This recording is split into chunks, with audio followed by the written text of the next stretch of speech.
Hello and welcome to IMPACTability, the Nonprofit Leaders Podcast. This is a show that explores the landscape of the nonprofit organization, big and small, offers some incredibly helpful information and resources, and gives nonprofits a place to share ideas and get advice.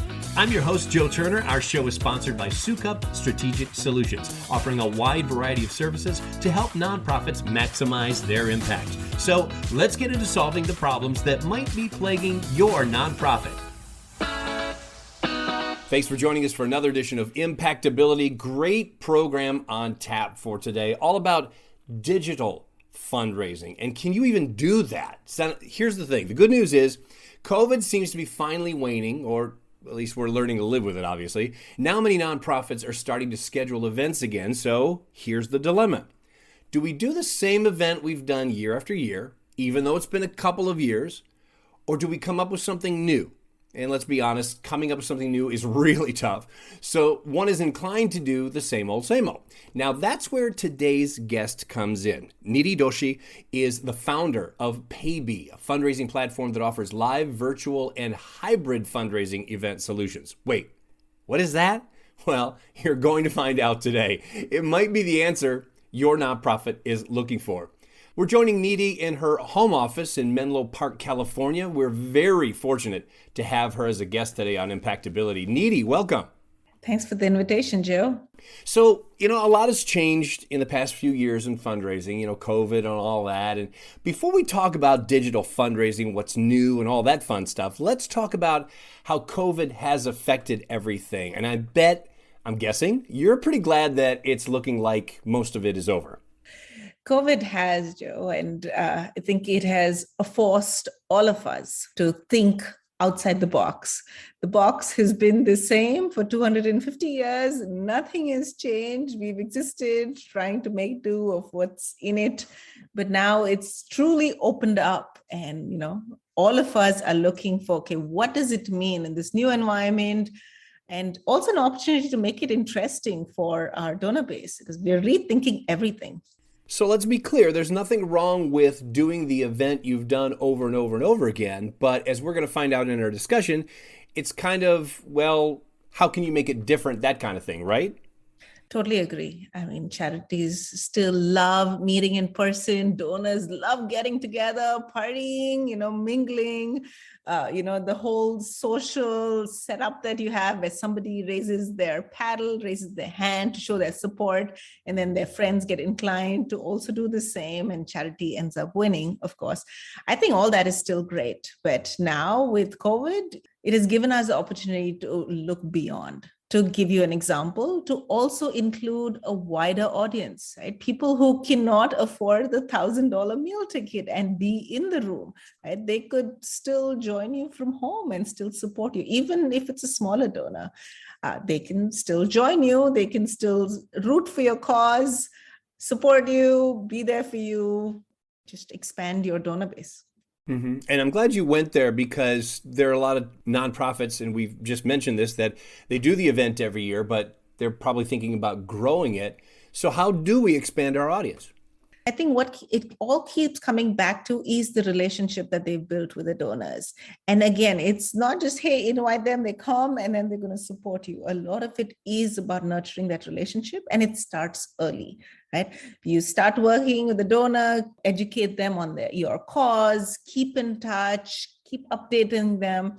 Today, they might donate $50, but tomorrow when they have to make a donation, and if you're on top of mind for them and they know about your work and, they love what you're doing, they're going to give you a bigger donation.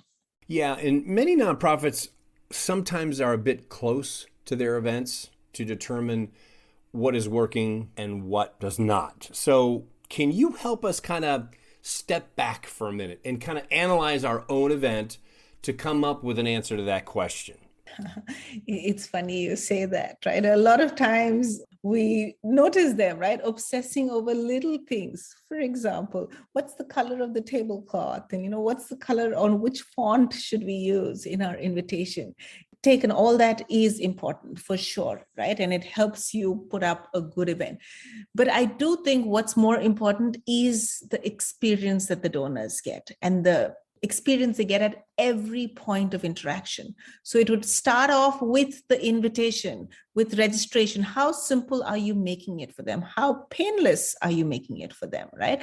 All that builds trust in them, all that builds the confidence that, hey, you've got your act together, right? And you know how to run your event. And if you can run a good event, which is like, well planned out, which is joyful, they are not waiting in lines at check-in, they're not waiting in lines at checkout, they finish what they have to do, they leave home with a smile, all happy, make it back home in time, they're getting their tax receipt in timely manner. All that adds to the confidence that they're building in your organization. And they just feel that, hey, if I give my money to this charity, it's in good hands and they're going to use it in the best possible way. Yeah. And it's funny you mentioned a moment ago, like sweating the small stuff and obsessing about tablecloths and things like that, because I mean, it is important, but how do you get nonprofits to focus on the bigger picture, which of course is raising money? That's the true thing, right? They are essentially coming there to support your organization. Your single purpose is to raise money. All this, again, is nice to have, as we call it, but the need to have is make the ask. Joe, I don't know how many times we can actually count that charities don't even make a strong ask. Donors have come there, they've committed time, they're right there. Charities find it awkward to even ask, right? That, hey, we're raising money and this is how the money is going to help us. It's just very difficult for whatever reason. They're too close to their cause and too close to their donors. They know the relationship. Hey, this donor has gone through hard times. Maybe you shouldn't ask. You have to make the ask. And if it's awkward for you, hire somebody, hire an auctioneer who is not as close to it. And it's their job to raise funds for you. So hire help. It's funny because a moment ago you said a charity that has its act together, and you want your guests to think that and feel that when they're leaving the event at the end of the night. Now, if you're holding this signature event, how do you get people to walk away feeling that way? Multiple things. I think it all factors into every point of interaction that they have with you. So it would start off with RSVPs. Invitation, make it super easy for them to either register for themselves as a couple, put in their meal preference. If I'm a table captain, I'm buying a whole table, make it easy for me to invite my friends and family and manage that whole. When we show up at the event, expect me. And what I mean by that is make it easy for me to check in. Hey, let me just come and give my name. And then, oh, you're all checked in. You're going to be on table number 4. We'll take you there. Bidding, pledging, don't make me look at my devices. And, again, if you say, okay, go here, go to this link, open this page, now do this, you make me do all that work. And if you make it easy for them, hey, just raise your hand or raise your paddle when you want to pledge and we'll take care of the rest. And then moving on, once they made the pledge, make it easy for them to check out. Again, with COVID coming in, people do prefer to have it contactless. They are becoming more tech savvy. QR codes, for example, right? Again, nobody really used QR codes before, but now everybody is technically savvy and they're very, very comfortable doing it on their own phone. So give them ways of doing it. I really like something you said in our earlier conversation when we first met. Plan for what your audience will enjoy. I wrote that down because I thought that was so dead on. Why is that so hard for some nonprofits? A lot of board members, or I guess teams, come from different style of thinking, right? They've been to events, they've attended events where, okay, yeah, you go in, you sit on the table, you pledge, you leave. Maybe there's some entertainment, right, associated. But now as things keep changing, people are getting just so much more creative and audiences are really liking that. They like the fact that they could join an event from the comfort of their own homes, right? I'm a mom. I don't need to find a sitter that night. The kids could go to bed and I could join my charities event at 8 p.m. and, support them and enjoy the event. Giving them that flexibility. I think that matters a lot. Second thing is talking about entertainment. We have just seen so much of creativity out there, right? We've seen charities host singers who are performing live from other parts of the world. And they're taking in requests from the audience and they are performing. And again, you could be anywhere. We've seen charities host makeup competitions. So this charity did it really fun, right? They had 12 participants who were going to do drag queen makeup competition. So they all joined from 12 locations. All 12 of them were on the screen while we were all watching. And then they were doing makeup live. And then they had a lip syncing competition, each of them. And if you want to support them, you have to give $1. And obviously, all the funds go to the charity, but you show your support by pledging. And you can have as many pledges as you want. And charity ended up raising money. Everybody had a great time and they left the event. Mm-hmm. Think about your audience, what's going to be engaging for them, what's going to be fun, and plan for that. Now, you've served on boards for nonprofits yourself. What kind of help should we be looking for from our board members? I mean, how do I get them to help us? I would say primarily getting donors to come to your event. I would say that should be the main focus because, sure, once that is, I think, the hardest part of any event. Getting people to come, to commit their time, to show up either in person or virtually, but getting them to come. Once they come, yes, you'll put on a great show. You've done all this planning. You have technology in place. You have everything you need. You'll touch their hearts. You'll get them to pledge, but getting them to come. So I think board members, first and foremost, their job should be getting people to come and helping with fundraising. And then, yes, we have the bandwidth, help with planning the event and picking the right tablecloth, all those things, but still primarily get donors to come and get them to donate.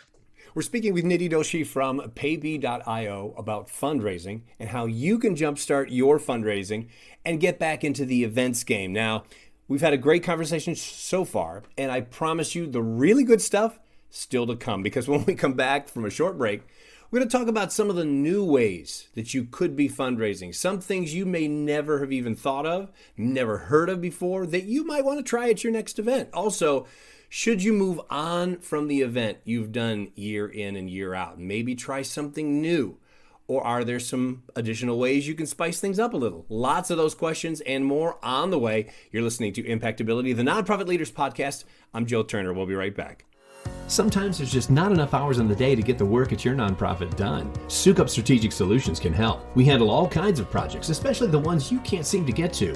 Fundraising, marketing, grant writing, communications, and more. With Souk Up Strategic Solutions, you'll have a team of nonprofit professionals working for you. You'll have more hands on deck, reduce overhead, and increase efficiency. For a free consultation on how we can help lighten the load at your nonprofit, visit soukupstrategicsolutions.com. Maximize your impact with Souk Up Strategic Solutions. Welcome back to Impactability, the Nonprofit Leaders Podcast. I'm your host, Joe Turner. Coming up in just a little bit, another edition of Coach's Corner. Stay tuned for that. Right now, we're speaking with our guest, Nidhi Doshi, about fundraising, what's new and what's the hottest trend in fundraising that your nonprofit might want to try. Now, Nidhi, you've been doing this for a few years now. What is it about fundraising that makes you want to go to work every day? Is there a backstory?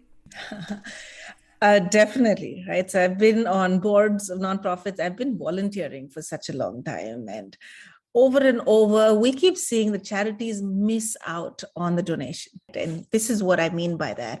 So a lot of times you meet a donor, you tell them about your cause, you see, this is what we're doing. Donor says, I love what you're doing and how can I help? And then the charity would say, oh, you can go to our website and make a donation, or you can send us a check. And donor is going to say, sure, I'll do it when I get home. And, life happens. And unintentionally, the opportunity is gone, right? So my co-founder and I, we realized that, hey, opportunity was right there. The donor was there, the charity who wanted the funds, the moment was right there. What can we do to make sure that the donation happens? That was our realization, and that's how we started the company. What did you develop in order to meet the need that you were seeing? Sure. So when we started, we recognized that there were all these donations that were getting missed, and we started thinking through each of those scenarios. So let me give you examples, right? So for cash donations, we had one organization which was telling us that, hey, we have volunteers who take seniors for rides and drop them at doctor's appointment. And a lot of seniors want to give cash as either tips or as a donation. And we don't have a system where volunteers can collect that, because again, if they collected that cash, they have to come back to our office to deposit it. do the paperwork, receipt, all those things. So we have just made a policy, don't take cash donations, and we're missing out on a big part of those donations. So for that scenario, we came up with a solution that, hey, what if the volunteer could quickly note down in their app that, hey, I got a donation from Mike Smith, and put in their information, and it gets recorded so the organization knows that this donation was received. And we also give volunteers a way to connect their own credit card or bank account so they could keep the cash in their pocket and then transfer the same amount immediately. So they just become the middleman to transfer the donations. So that was our solution for cash donations. Then coming on to check donations, right? Donors would give checks and volunteers are on the go. So a solution for that was to take a picture of the check, and the organization can obviously see that, and it would stay pending against that donor's name. And when they received that check or the check got deposited at the bank, they could clear it off. At the same time, the donor would also get a receipt immediately. Thank you for your donation via check, which was given to Nidhi, the volunteer, to our organization. And the receipt would come from the organization. So everybody's in the loop. Donors feel confident that the money went to the organization, right? And it was all recorded. I got a receipt, I got a tax receipt. And the volunteer also knows that this was taken care of. Charity is also in the loop. So just like this, there are all these like different targeted solutions trying to solve problems so the charity can maximize funds raised. Nidhi, I've asked this question of many of our guests in the past. What's not working in fundraising that many nonprofits continue to do?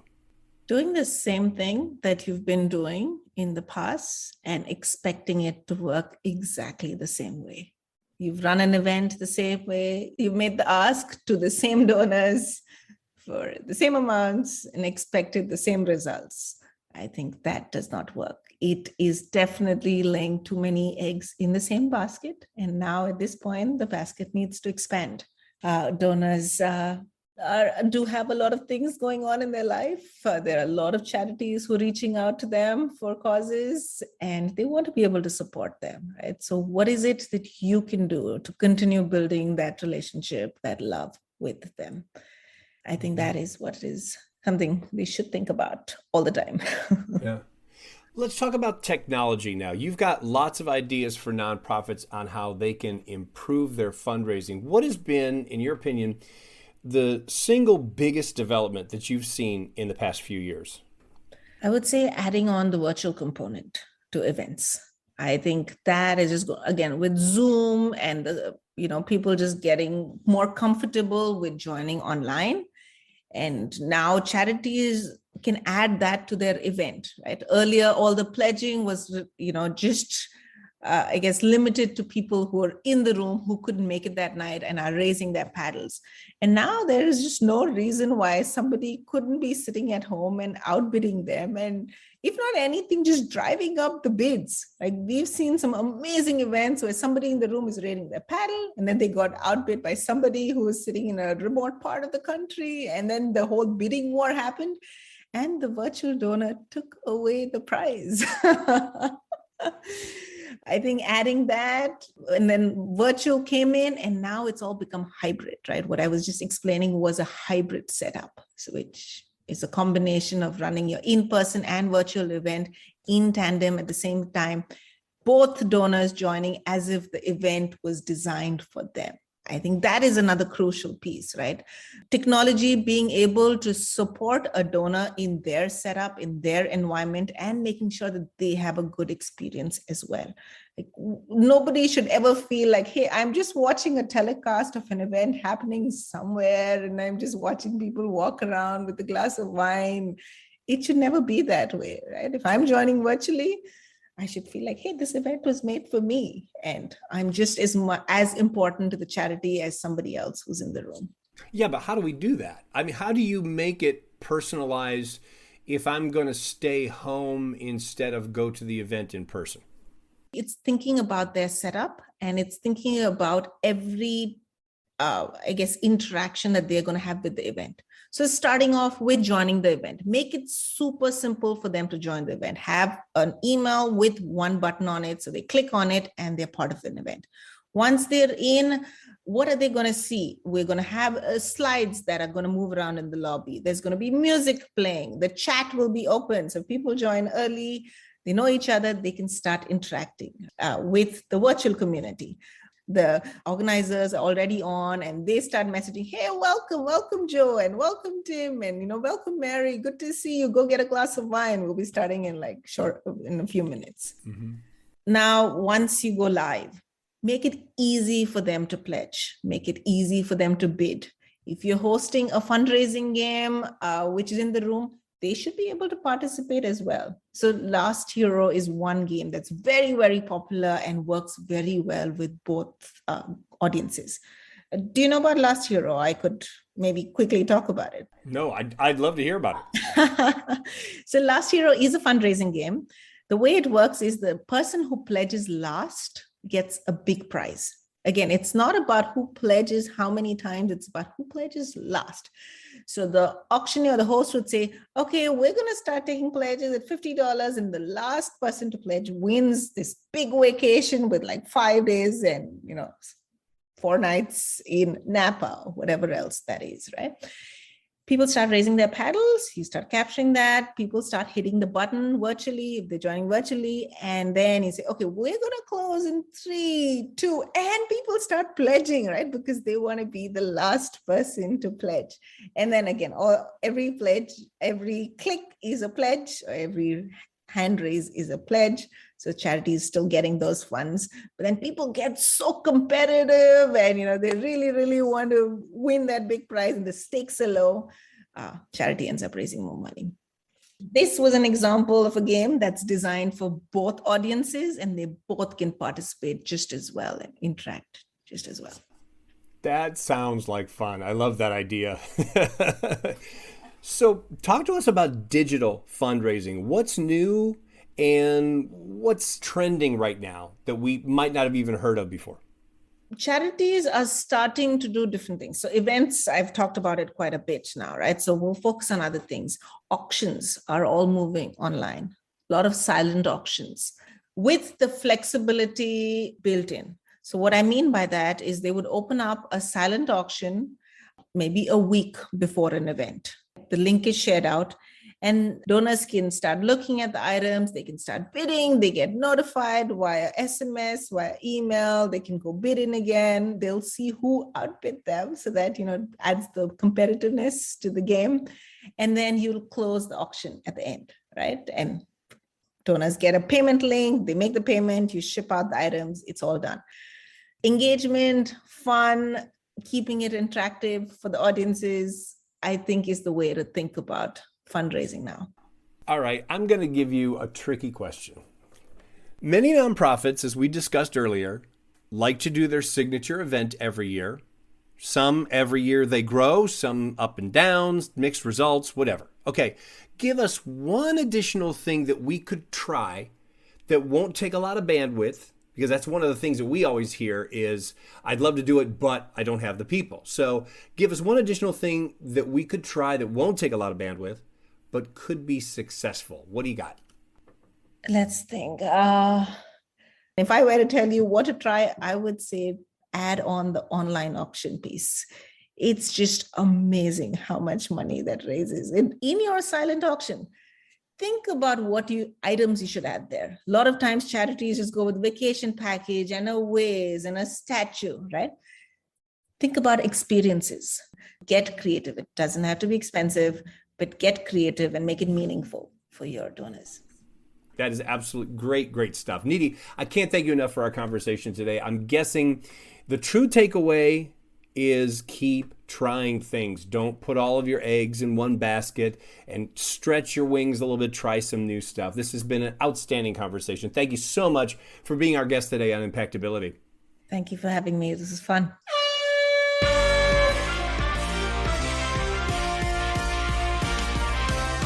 That sound means it is time once again for another edition of Coach's Corner, where we take the questions that you send us, we ask our Impact coaches for their answers, their advice. And that's exactly what Coach's Corner is, so please keep those questions coming. And they could be about anything, maybe the most major thing that you've got going on at your organization right now, or something you just want another opinion on. Maybe 3 of you think one way, 3 of you think another, and you want an impact coach to weigh in. Well, that's exactly what Coach's Corner is all about. Today, our guest coach is Christine Rahill. Christine, we've got a great question about recognizing donors. Here's the question. We've received a major gift. So what are the best ways for us to recognize our donor? Seems simple enough, but you know as well as I do, Christine, there's a lot of layers underneath this, and we're going to have you dig into it right now. On Coach's Corner, you have 5 minutes to answer the question. Christine, your 5 minutes begins right now. Thank you, Joe. That's a great question because donor recognition is a very important part of donor retention. When donors feel like their gifts are appreciated or meaningful, they're more likely to give again, and that's very important with a major donor. So by recognizing donors, the goodwill you establish with them goes a long way to building a strong long-term relationship. There's several ways you can recognize major donors. Of course, you're sending your acknowledgement letter and thank you note, phone call as well. But then for a major gift, you're going to want to think about featuring them in your newsletter. If you have an honor wall, either online or on site, you can feature them as well. You can do an appreciation video for them very simply now with all the technology available online. And sometimes we do gifts, plaques, crystal gifts, something that they might want to display so that there's an opportunity for them to talk about their gift with people that might come to their home or their office. You can certainly do social media shout outs. It's also a great opportunity at an event to do a shout out to a major donor, possibly give them an opportunity to speak. And also you can, if there's a gift for naming a space, then you can also recognize them there. There's a couple of best practices as well, though, to keep in mind when you're recognizing donors. First, be as prompt as possible. I can't stress enough that you need to think early and often. And then you want to convey the impact of the gift, but also at the same time, keep the focus on the donor. Something like, with your support, we've been able to, whatever it was, build this space, expand our program, etc. And always check to be sure that they're all right with you publicizing their donation. There are some donors who will want to remain anonymous. One of my favorite stories of recognizing a major donor was when I worked for a university and we surprised the donor with an honorary degree at a gala that his wife was co-chairing. He was a very successful businessman who created many jobs in the community and very generous as well to many nonprofits. But he wasn't able to complete his college education because he was called to serve in World War II. So the university president conferred the honorary business degree on him unexpectedly on stage, and it later became one of his most prized possessions and endeared the university to the donor for many years to come. We also worked with the donor's family, who headed up the family foundation, to make that happen and make sure that it met all of the needs and aspects that the donor would appreciate. So that created a great opportunity for the family to stay involved with the university for the long run. Joe, these are just some of the ways to recognize donors. Key takeaways: think early and often and tailor the recognition to the donor. That is great advice, Christine. Thank you so much for that. Thank you for being on Coach's Corner with us today. It's my pleasure, Joe. Thank you for having me on Coach's Corner today. If you've got a question for Coach's Corner, we want to hear from you. Email them to us at impactcoaches@impactability.net. Again, that's impactcoaches@impactability.net. And if you want to reach me, my email address is joe.turner@impactability.net. If you enjoyed today's episode, be sure to subscribe to the show in your favorite podcast app, and that way you'll get new episodes downloaded just as soon as they come out. Also, please give us a review or a rating so that your peers in the nonprofit industry can find us as well. I'm Joe Turner. Thanks for listening, and thank you for all you do to make the world a better place through your nonprofit.